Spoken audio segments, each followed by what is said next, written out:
We are looking at how to pronounce this word I should say, and more confusing vocabulary as well. Stay tuned to learn more. Let's break down the pronunciation. Perpetual, perpetual. That's British English UK pronunciation. Note the ch syllable, not a t syllable, not a t sound, a ch sound. Perpetual. Now in American English, perpetual, perpetual.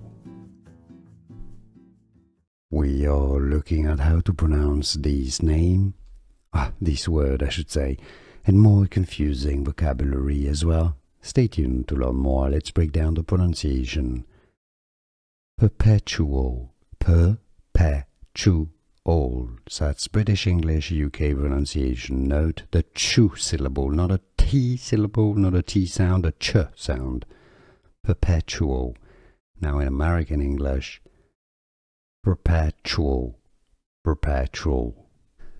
Here are more videos on how to pronounce more confusing words and names too many mispronounced. Like this video if you found it useful. I appreciate your support. I'll see you soon and thanks for watching.